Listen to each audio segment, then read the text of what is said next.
Harmony High School stood nestled on the outskirts of a sleepy town, its red brick facade exuding an air of academic solemnity. But beneath its seemingly tranquil exterior lurked stories whispered in the corridors, tales of inexplicable events that sent shivers down the spines of even the bravest students.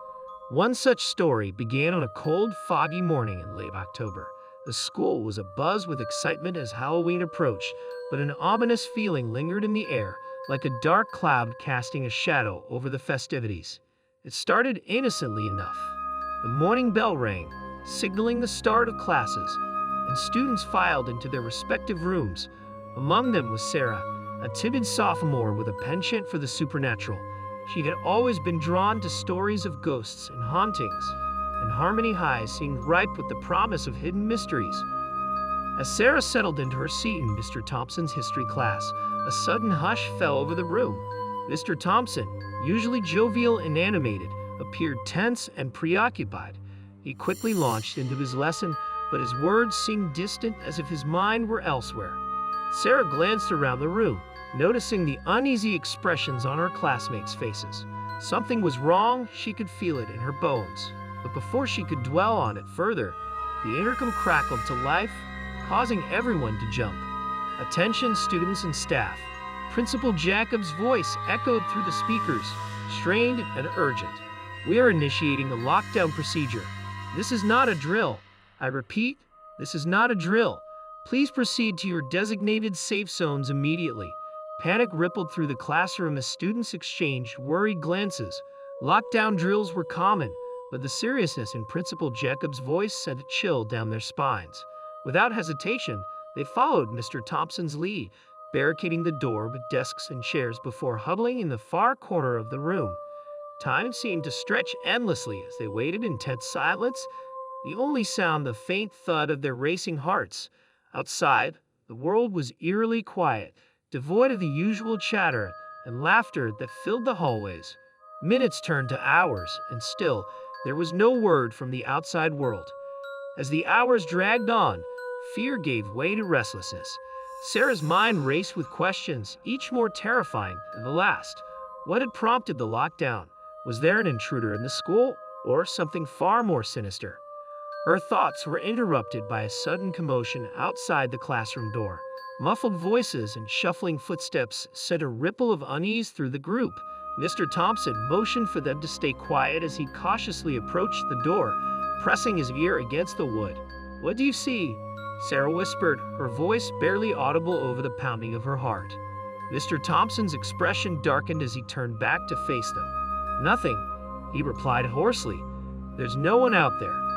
But even as he spoke, a chill swept through the room, accompanied by a faint whispering that seemed to emanate from the walls themselves. Sarah's skin prickled with unease as she strained to make out the words, a sinister chant that sent shivers down her spine. Suddenly, the lights flickered and died, plunging the room into darkness. Panic erupted as students screamed and scrambled for their phones, desperate for any source of light.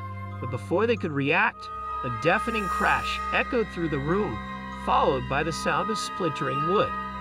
In the chaos that ensued, Sarah felt herself being pulled into the fray, swept along by a tide of terrified bodies. Frantically, she clawed her way through the darkness, her heart pounding in her ears as she struggled to make sense of what was happening. Then, just as suddenly as it had begun, the chaos ceased, leaving Sarah standing alone in the dimly lit hallway. Around her, the school lay silent and still, as if frozen in time. But as she peered into the darkness, she caught a glimpse of something moving in the shadows, a flicker of movement that sent a chill down her spine. With a sinking feeling in the pit of her stomach, Sarah realized she was not alone. As Sarah crept through the deserted halls of Harmony High, her senses heightened to the slightest sound or movement. Each creak of the floorboards sent a jolt of fear coursing through her veins, and she found herself holding her breath, afraid of what she might discover. The school seemed to stretch on endlessly, its corridors twisting and turning like a labyrinth of nightmares. Doors loomed ominously in the darkness, their windows shattered, and their frames splintered as if torn apart by some unseen force. With each step, Sarah felt a growing sense of unease, as if the very walls themselves were watching her every move. Shadows danced in the corners of her vision, morphing and shifting with each passing moment, and beneath it all, she could sense a presence lurking just beyond the edge of her awareness. Then, as she rounded a corner, Sarah stumbled upon a sight that made her blood run cold. Before her stood the entrance to the school's abandoned basement, its heavy metal door ajar and beckoning her inside. Instinctively, she recoiled, her mind flooded with images of darkness and despair. But something compelled her forward, a voice whispering in her ear, urging her to explore the depths of the unknown.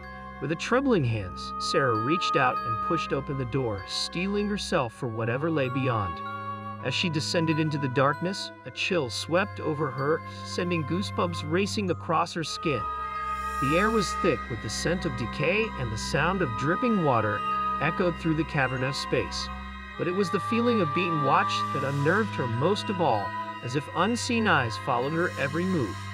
Then, just as Sarah's nerves reached their breaking point, she heard a faint whispering in the distance, growing louder with each passing moment. It was a chorus of voices, rising and falling in an eerie melody that sent shivers down her spine. With a sinking feeling in the pit of her stomach, Sarah realized she had stumbled upon something far more sinister than she could have ever imagined. As Sarah crept deeper into the bowels of the basement, the whispers grew louder, echoing off the walls in a cacophony of sound. With each step, she felt as if she were being pulled further into the darkness, her senses overwhelmed by the suffocating weight of the unknown. Then, just as she reached the heart of the basement, Sarah stumbled upon a sight that made her blood run cold. Before her stood a circle of figures, their faces shrouded in darkness as they chanted in unison, their voices rising and falling like a tide of despair. As Sarah watched in horror, the figures began to materialize before her eyes, their forms flickering and shifting in the dim light. They were students, she realized, their faces twisted in anguish as they reached out to her with spectral hands. With a sinking feeling in the pit of her stomach, Sarah realized the truth. The whispers, the shadows, the sense of being